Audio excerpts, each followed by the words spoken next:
So I'm here to introduce Jill Leovy, and her instructions to me were to say that she's just a crazy autodidact who does all her work at the kitchen table. But I know that's not entirely true. She spent many years as a reporter for the LA Times, and for a long part of that time, she focused on crime and policing. She eventually wrote a New York Times bestseller on this subject called Ghettocide. I highly recommend it. And she had an odd experience after writing that book, that it was extremely well received. Policy decisions were made on the basis of it, but she also met lots of people who, she discovered, had had all the same ideas she'd had long before she'd published them. That's the way it goes in life sometimes. Anyway, Jill Leovy.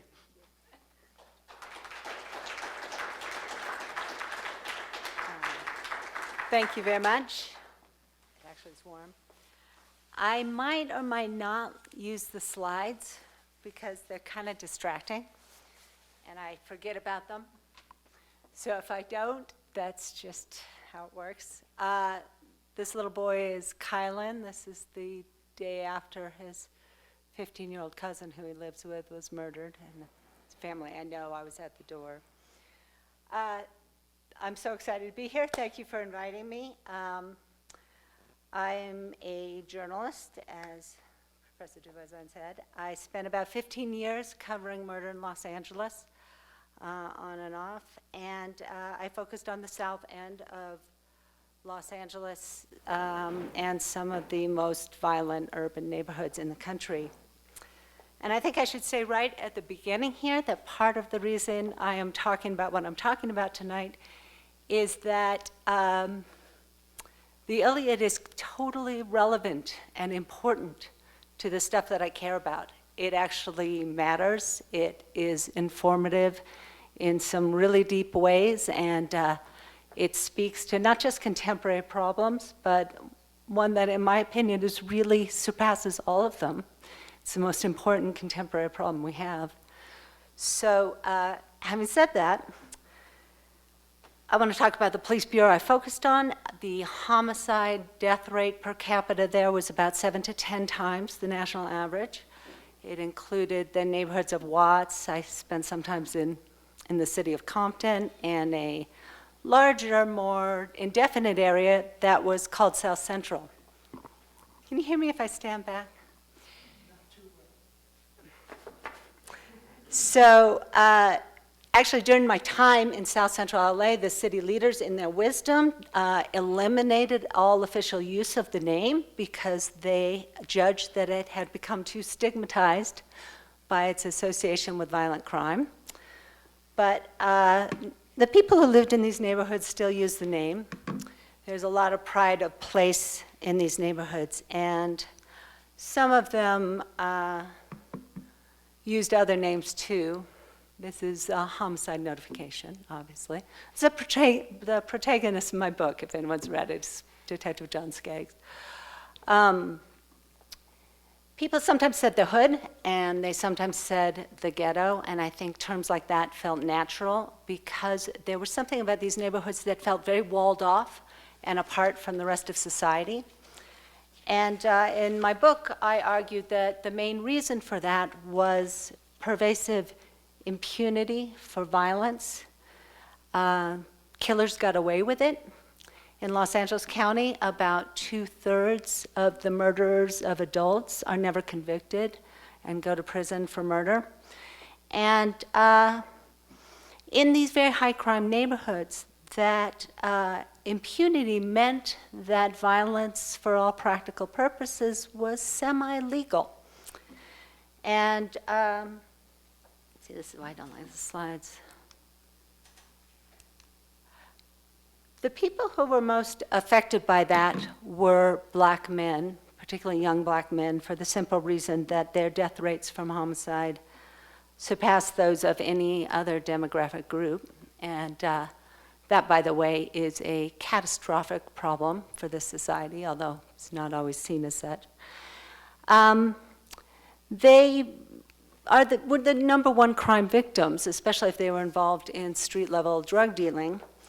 And for these men, the cheapness of homicide before the law translated to this terrible personal insecurity that they really felt on their skins. Sometimes I had shrines like this. A man dies on this spot the night before, and there's only one candle the next day, and it sort of speaks to how invisible and marginal a lot of these deaths were. They knew that their murders would probably not be solved and that they typically drew no notice from the wider society, and so they felt killable. And they defended themselves, and they settled their own scores, and they took care of business, as the street parlance had it. And security for them lay not in formal systems of law, but rather with their peers, their friends, their homies who had their backs. This is really the organizing logic of a street gang. It's that your homies will inflict revenge on anyone who crosses you or tries to hurt and kill you. And of course, the term street justice captures the sum of this situation, which is not at all unique. Wherever state-administered justice fails or is divided or is non-existent, personal vengeance reliably fills that void. And in that vacuum, I think something really amazing happens, and it's something that I think about all the time. It is not Hobbesian chaos, it is not anarchy, it is a kind of order, and it's extremely predictable and uniform across all kinds of stateless settings. It is complicated, it is sophisticated, there are workings in there, there are mechanics that we don't really understand, but they have uniform attributes across geography, across time, across culture. It's almost like in the absence of the state, there's a kind of social structure. And South LA in this respect was really like a lot of other kind of horizontally organized, stateless communal places. In fact, the homicide rate there was almost exactly the same as what historians have documented in frontier towns of the American West in the 19th century.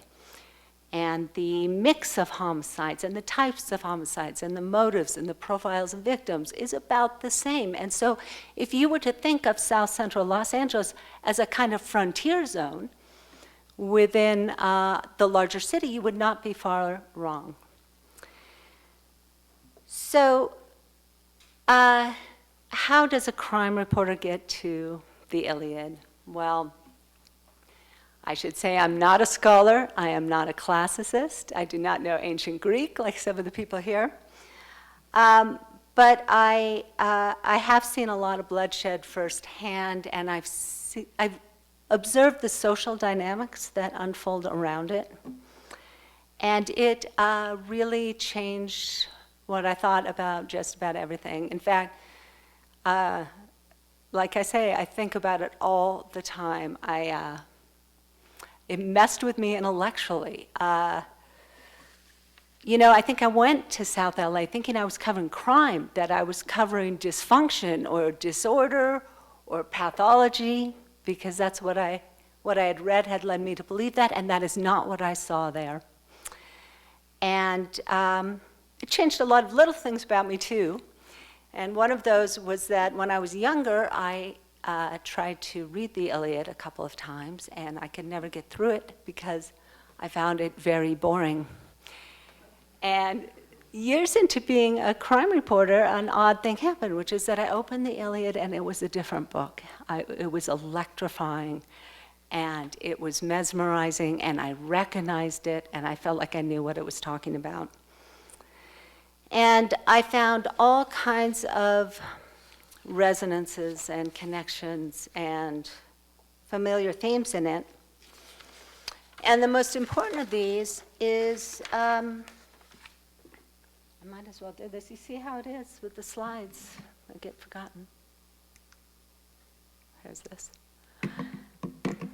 this is the treating of a bullet wound in someone's home. This is a really common thing to come across. People take care of it all themselves. They take care of all the business. I never knew how many medical uses there were for Listerine before I worked in South LA. So, the most important resonance that I want to talk about tonight is just the centrality of petty quarrels, right? The attention and importance given to seemingly low-level arguments in the Iliad. For Homer, it's not just the personal argument between Achilles and Agamemnon. It is also all these subplots that we hear about, all these digressions about other arguments and family problems and old fights and old homicides. And all of these are like eddies that feed into the main current of the story. And this is a strange thing, of course, for modern readers, because it doesn't really fit with our idea of an epic conflict with these great political and moral stakes. It's a bunch of kind of macho guys acting touchy and prickly and bickering over the drug proceeds, right?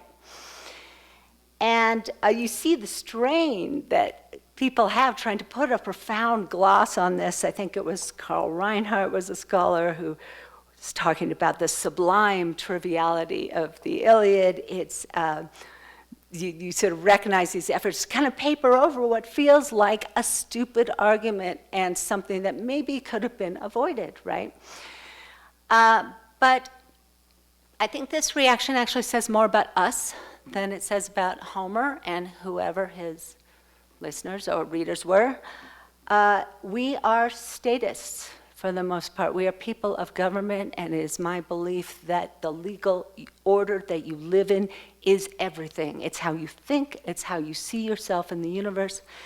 And I've come to think that we statists, we invented this idea of petty quarrels. I mean, this idea that some kinds of human disputes are beneath dignity. Because if you look at stateless societies, what you find across the board is that actually personal quarrels are taken rather seriously. They are weighty, they are deadly serious even. And I would go even further than this. I think they're pretty momentous. I think there's something formative about petty quarrels. I think they're kind of the engine of social organization. I think they're the basis, actually, of the human collective, and we don't usually see this because we don't see that scaffolding beneath the surface because of the layers and layers of legal and institutional development that conceal them. But in the Iliad and in the gang world, the sheath slips a little, and we glimpse that hidden code. So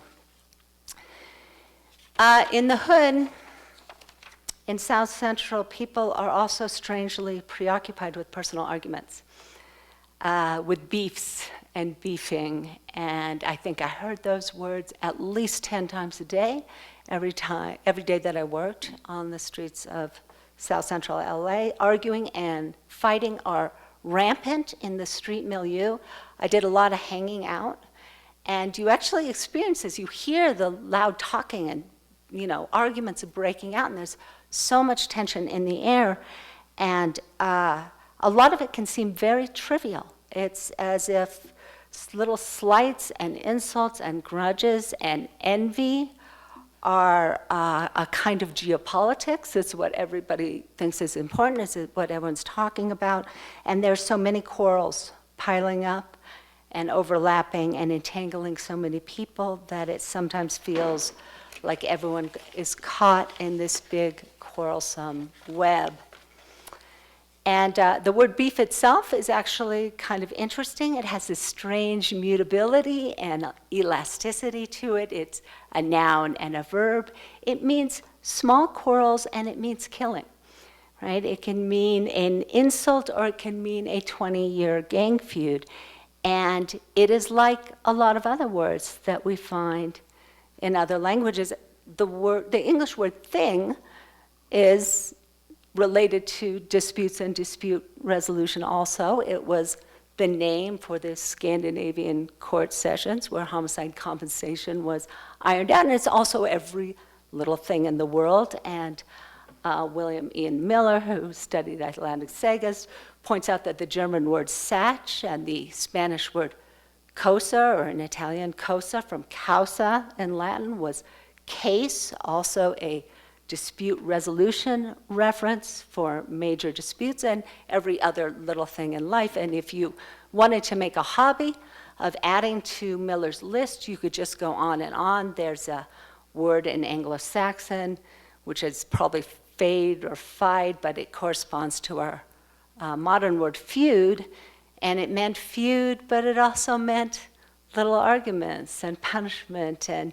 And the Zulu language has one of these words, indaba. It means the big disputes that are worked out in large assemblies, and it also means every single other thing in life. And so all over the world, you find this tendency to take the technical vocabulary of disputes and dispute resolution and make it shorthand for everything that matters to people. And also there's this merging of small squabbles with violent conflagration,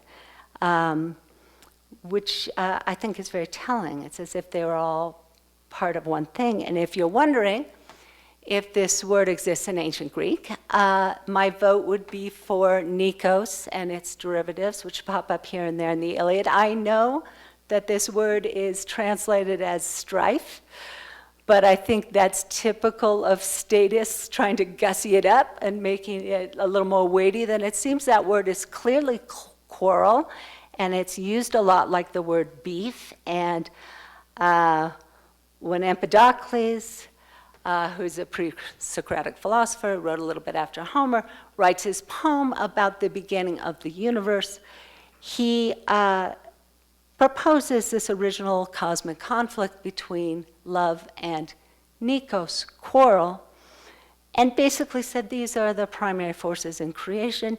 And it tells us then that for the ancient Greeks too, quarrels and not gravity or whatever were understood to be some primordial raw material of human affairs that of course corresponds to Hephaestus's shield, right, in book 18. What is at the center of the shield? The Nikos and the wedding, the homicide, compensation, settlement, negotiation, and the marriage, blood wealth, and bride wealth are the core of everything, and everything else emanates from that. I think there's probably even a deeper commentary about social structure in there. Edward Evans Pritchard, who studied cattle herdsmen in East Africa in the 1930s, noted the unity between blood wealth and bride wealth. They were the same price. He says the one is meant to replace the loss of a woman, the other to replace the loss of a man. In any case, I don't think that Empedocles was being metaphorical or that he's trying to paint a nice simile about natural forces. He is being realistic about the social realities he knew, and in horizontal societies, social realities are the only realities. Now, in Los Angeles, beefs are extremely important because they are the engine of this terrible endemic homicide problem. Almost all homicides are argument homicides. And you know, official terminology can murk this up a little, but a gang homicide almost always involves a personal argument, of all drug homicides and so forth. And that brings us to a really disorienting reality about so-called urban crime, which is the strange pettiness of the provocations of homicidal violence. When I was in LA, I covered lots of homicides over insults, many over gambling, card games, dice games. I had one over a debt of $5. Lots of you danced with my girl. It is really hard not to look at these cases and not wonder why it is that people seem so shockingly thin-skinned and hot-headed and volatile, and why they're flying off the handle for no reason, and not to conclude that there must be something wrong with them. They must be kind of irrational or impulsive or frustrated or childish. This is my favorite crime publication, the New York Daily News. It's not this lurid headline. It's this one in the corner, which they run a version of it every day. A man bumps into another man in a Bronx subway station, and the other becomes infuriated. Next thing you know, an ice pick comes out. And by the way, don't get me started on ice picks. I cover a lot of those too. Raises a lot of questions, but anyway.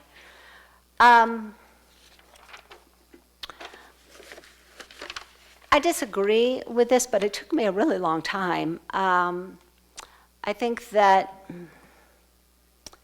petty argument, violence may be reprehensible, but it's not irrational. It's not senseless, to use that word that's constantly invoked around urban crime. And you have to understand that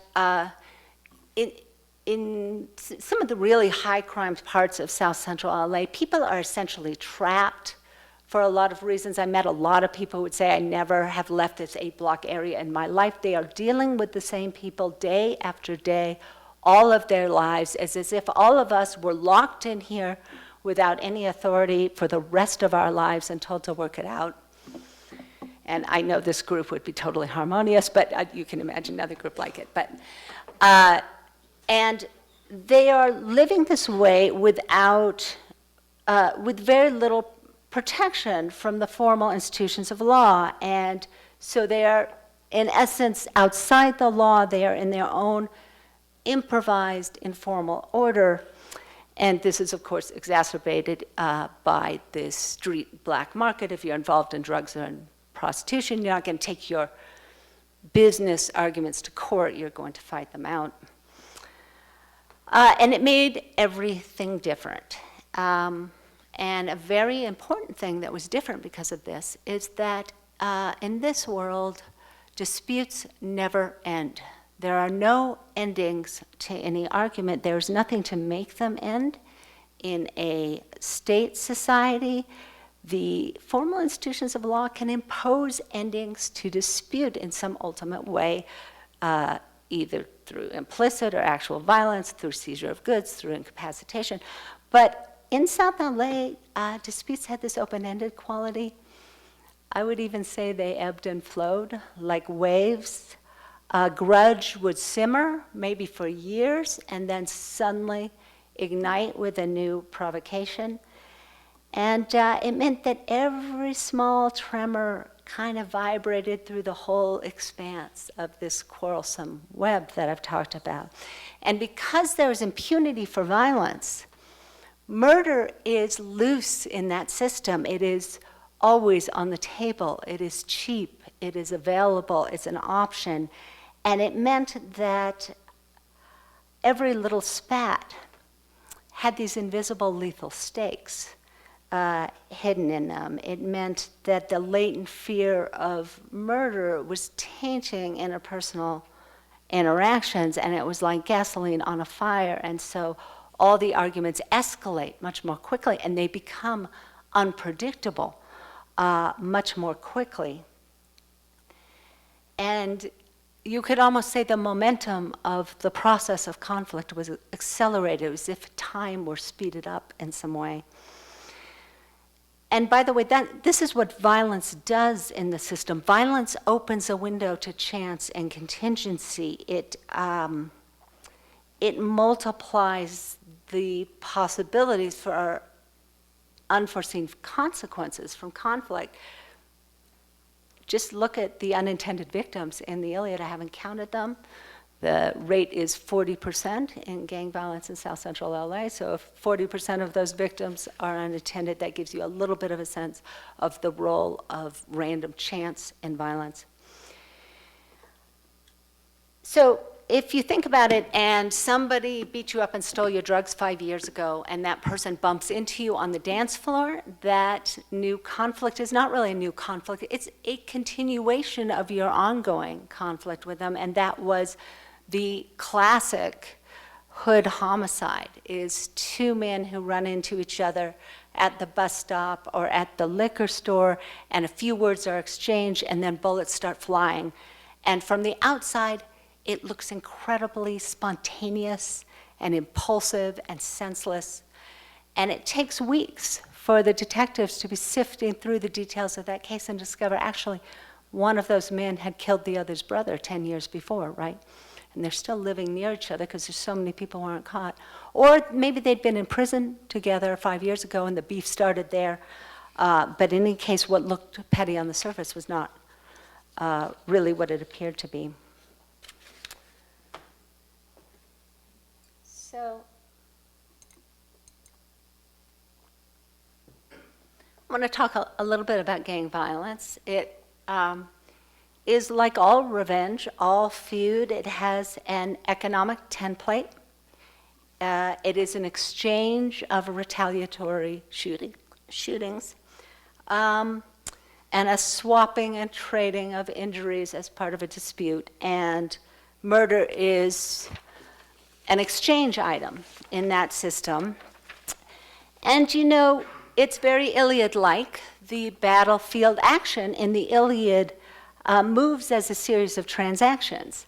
There's lots of examples of this throughout the text. My favorite is in book 22 when Achilles says to Hector, "Now you will pay in one sum for all the sorrows of my companions," right? That economic metaphor, by the way, is cross-cultural for revenge everywhere in the world. And so from a certain angle, the Iliad too, it's a book about settling scores. And where you have the settling of scores, you have a lot of keeping score. And there's a lot of calculation and a lot of quantification and careful inventories being made when it comes to compensation. And social relations are defined by debt and credit. Everybody is a debtor or a creditor. Even the gods are in this web of debt. Everybody is in it except who in the Iliad? Fate, right? And in case you think that this kind of exchange is a matter of simple arithmetic, of an eye for an eye, I would submit to you that it's not. There's a wonderful ethnography by a sociologist named Bruce Jacobs. He talked to drug dealers in Philadelphia about retaliation. And he talks to a man who's been beaten up and robbed by another drug dealer, and he says, "I want him to pay for what he did to me, and I want interest," right? And in that little addendum, "I want interest," is all the complexity that I'm talking about. It hints at so much difficulty here that in this quarrel market, this violence market, there are price problems, which means there's time value problems, which means there's risk and return problems. There's a wonderful moment in book 1. It's one of my favorites. Achilles and Agamemnon, their argument has broken out. And Achilles, for a minute, he thinks about killing Agamemnon then and there, right? And by the way, this is how you know you're in a horizontal, stateless society. I'm not saying it's egalitarian. Obviously, we have an elite here, but they are co-equals in some way, and there is not Max Weber's monopoly on legitimate violence. I don't actually like that phrase. I would say monopoly on protection or monopoly on impunity, but whatever, Achilles is like, maybe I'll just kill. And what happens is, Athena comes down, and again, here's how you know you're in a horizontal society. She does not say, "Do not commit murder. It is against the California Penal Code. It is an anathema. It's against the commandments." She says, you could, but why don't you swap that out and exchange it for words and play this thing out a little bit, right? And then maybe you'll get 3 times as many shining gifts. And so from the very beginning of the Iliad, Achilles is taking care of business, right? He is a speculator. He is playing a time game, a risk game. And in this strange other, I'm going to call it a quarrel economy, or maybe an economy of security, your valuable asset is, of course, this weird thing called honor. And I am constantly irritated by the way people talk about honor and all the other social silence terms, prestige and status and standing and things like that. Here again, of course, is a conspicuous parallel with the gang environment. On the street, people are terribly and strangely invested in honor, or as they say, your reputation, your rep, your respect. It's why people seem so vain and touchy in the hood, and there is a lot of violent punishing of slights against reputation. There's a lot of very complex ritual practices around it. Just like in the Iliad, there's a lot of signaling, there's a lot of taunting, there's a lot of boasting, there's even the practice of marking kills. This was written over the body of the homicide victim by the killer. To give an example, it can be very ugly.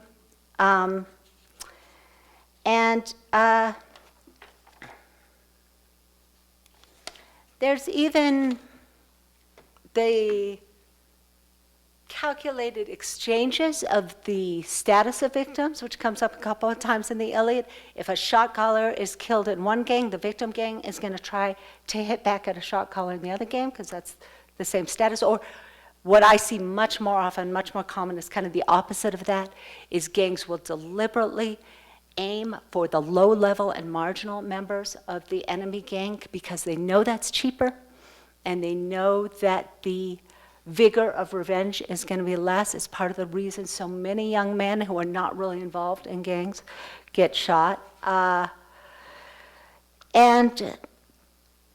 there's a lot of other, you could go on all day, the phrase putting up tape. It's like if the police put up yellow tape, that's an honor thing because it shows that you've done a certain amount of damage, that kind of thing. So I want to mention one more thing that I think is, it's almost kind of a global likeness, but it's interesting to me that the story in the Iliad is about infighting, right? And again, we statists are like, the phrase petty infighting like rolls off the tongue. We think that's a little bit disreputable. And it's interesting to me because in South LA, the phenomenon of the in-house beef is a huge part of what's going on in the gang environment. I would say 20 to 30% of what we call gang killings are actually in-house killings, where gang members are killing their own. And you know, that's what a lot of the beatdowns and DP, which means discipline, is about. It's about keeping your members in line, the obsession with snitching. It's because everyone is always snitching. There's a lot of betrayal. And the gang slang really acknowledges this reality of a continuum of loyalty. You know, if you listen to prosecutors or some social scientists, you get the impression that street gangs are like a tight brotherhood, or they're a ruthlessly structured criminal organization, and they're not. They're notorious for internal squabbles. And the rhetoric about being down is really about the differential thresholds of defection that are assumed to be in a gang. Some are more down and committed and put in work, that is violence, and some are just affiliated, and one of my favorites is hood ornament, which means you're just acting like you're in the gang, but you're really not.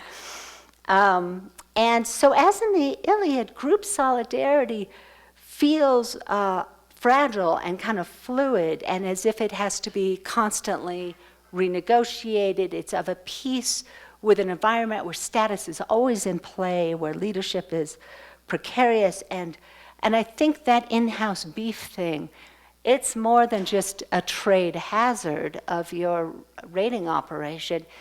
There's something mechanical about it. There's something structural about it, and I'll return to that in a second. Finally, I have to add that as a crime reporter, I am bowled over by the similarity in tone between the Iliad and the street. It is, this is an aesthetic observation maybe, but the emotional atmosphere is stunningly familiar. I think this is the most unappreciated aspect of urban crime. people talk about all kinds of causes, but on the street, the prevailing emotion is grief and bereavement, right? Homicide, bereavement is agonizing in some high crime areas. Every house has lost a son. Most people you talk to have lost friends or brothers. I obviously take a lot of shrine pictures. The mother of this 17-year-old rode over the spot where he died. My lovely one, my baby boy. It is tangible, it's in the air, and it's driving a lot of what's going on. And part of the reason that you know that is the frequency with which gang attacks are staged from homicide funerals or vigils or wakes. I've actually seen this myself. Homicide funerals are the most intense thing you can ever see in your life. It's a 16-year-old or 22-year-old whose pallbearers are his teenage friends, and these kids are weeping and they're clenching their jaws, and they go out in the parking lot of the storefront chapel afterwards to smoke in little groups, and that is where the decision is made to load up and ride and do revenge. And, you know, again, very Iliad-like, over and over, we have this formulation in the Iliad where it is bereavement, action. Book 13, stricken with grief over Asios, he took aim with his shining spear shaft. Loss and movement, and of course that's what brings Achilles to the battlefield. And, you know, a version of this sadness is the predicament of the young man who is in this environment of violent death all around him and not knowing when it's going to hit him. Men like this is one of my informants. He had survived a couple shootings at this point in his late 20s when I took this picture. You know, they often said to me, I don't expect to see 30. I don't expect to see my kids grow up. There's a distinctive pessimism about their personal prospects and a sense of dread and helplessness before the implacable will of fate. And they talk about chance and fortune an awful lot, about God's will. And if you ask them about their homicide risk, it's always this: it's in God's hands. It's like the eternal lament of the soldier. You know, Hector says, no man, I think, escapes destiny. Beowulf, before he goes into battle, says, as fatal lots. It's a mindset that is very poignantly expressed by the vernacular phrase caught slipping. If you're familiar with that, it means a lot of things, but in the context of violence, it means you let your guard down for a second. You didn't look over your shoulder to see that car and that drive-by shooter, and the punishment for that is that you are murdered and that you die. It almost assumes that death by murder is preordained, and the only question in your life is how long you can stave it off, as if your whole life is a stay of execution. And I think it's reminiscent of a lot of the dialogue about fate and pessimism, of course, on the Iliad battlefield.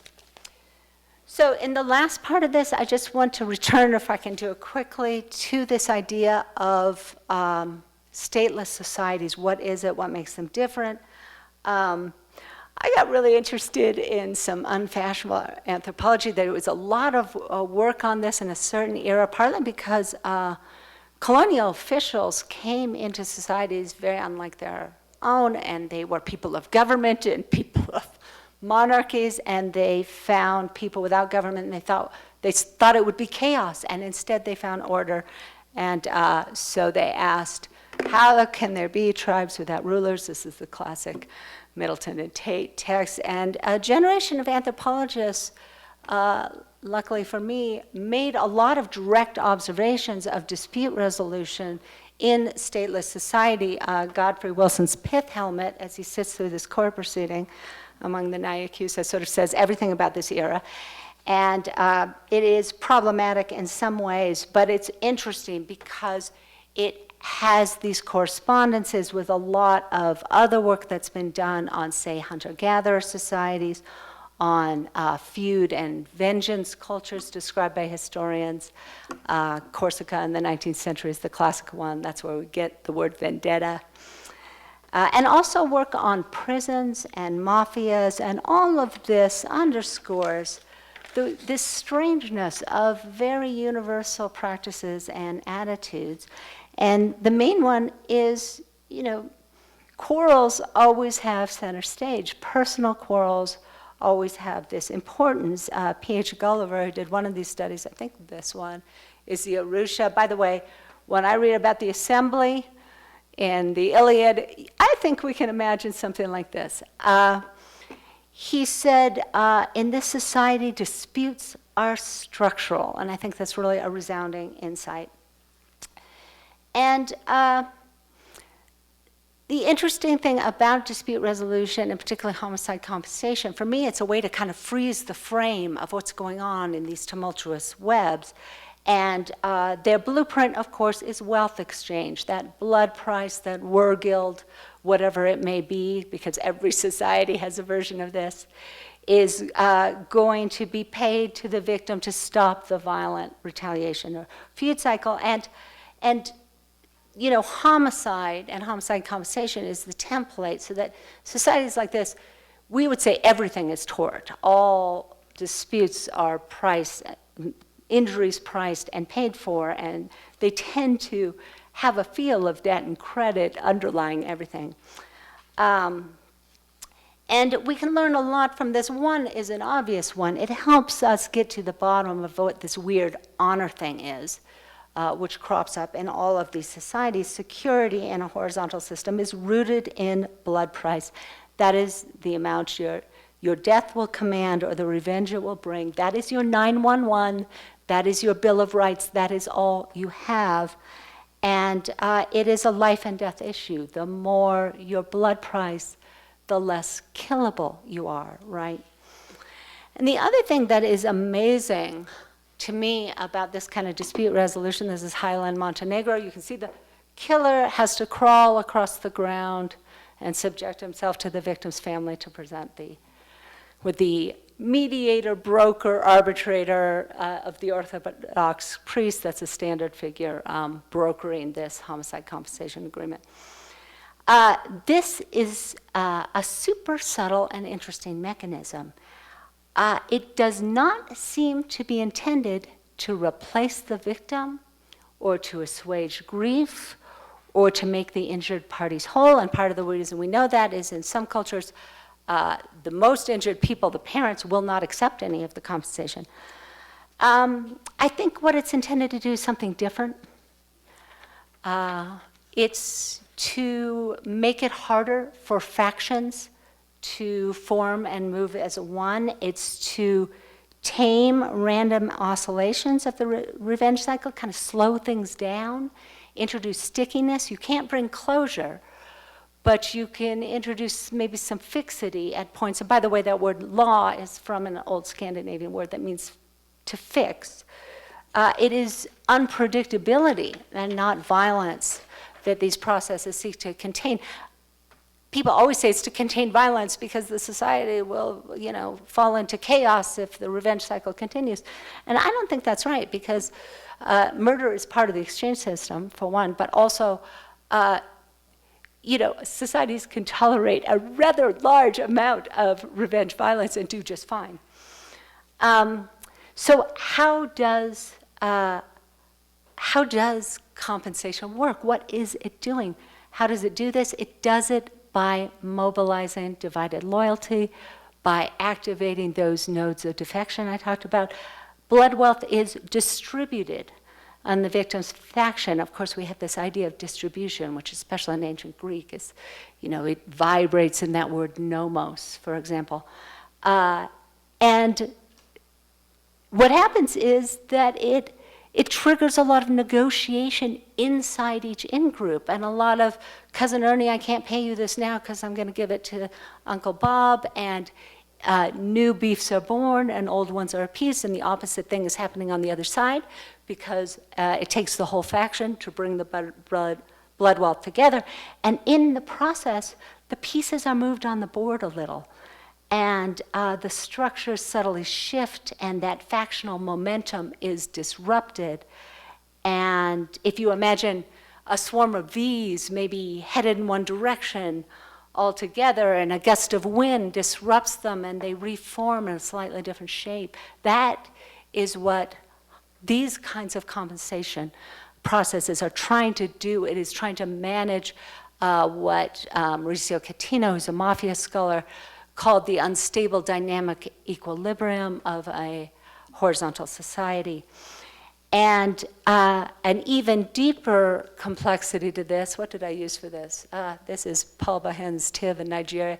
Everyone has processes that are very similar around homicide compensation. Oh, this is the Turkish parliament. What is happening in this brawl? His own friends are holding him back, right? I like the guy whistling in the corner, but who is and where is the enforcement in this kind of horizontal system? There are no police. Who makes people agree? Who makes people stick to agreements? Who ends it? Your own near and dear, right? Your own homies, your in-group pressure you to settle, right? And they restrain you from breaking the settlement. I think this is a classic. Every brawl looks like this. This Montenegro, the fighters are being held back by their friends. We know that the Iliad is this kind of society because it comes up a couple times. Phoenix says, many times kinsmen restrained me with their pleas, restrained. And then Ajax, in that wonderful description of homicide compensation, says that the man can live near the person who's killed his son because he's checked. He's restrained by recompense. He doesn't feel better. He's being held by something. And by the way, that's not just a little technical discussion. I know people who live near the people who killed their children and are still free, and that is a explosive social situation, right? That is a super serious challenge for any society. And if you are difficult about this, they will step it up, right? They will steal your goods and pay it to the other side in compensation, whether you like it or not. They will kill you to appease the enemy side, or they will make you commit suicide. These practices are documented all over the world. They will gather as a community, and everyone will turn on you. Execution is widespread, possibly universal in acephalous societies and headless societies. They will stone you, they will exile or shun you. We know, again, the Iliad is this kind of society from the shirt of flying stones reference in Book 3, which is a reference to stoning. But often they will do something a lot simpler than this. In this system that Gulliver said, you know, a man's supporters are also his punishers. What will they do to you? Well, in LA, it's called green lighting, if you're familiar with that term. To be greenlit means that your homies are going to remove protection. They are no longer going to have your back. They are going to leave you open and vulnerable to be murdered. And it's an odd thing because it kind of assumes that murder is the default, and yet it corresponds to a widespread archaic notion. This is the exile, the outcast, the outlaw, the vagabond, the man without tribe, lawless and without home that Nestor talks about. In short, this is the person who is rendered killable, right, by his own people. And lastly, I just want to point out, this is the execution scene from a cave in Spain from 5,000 years ago.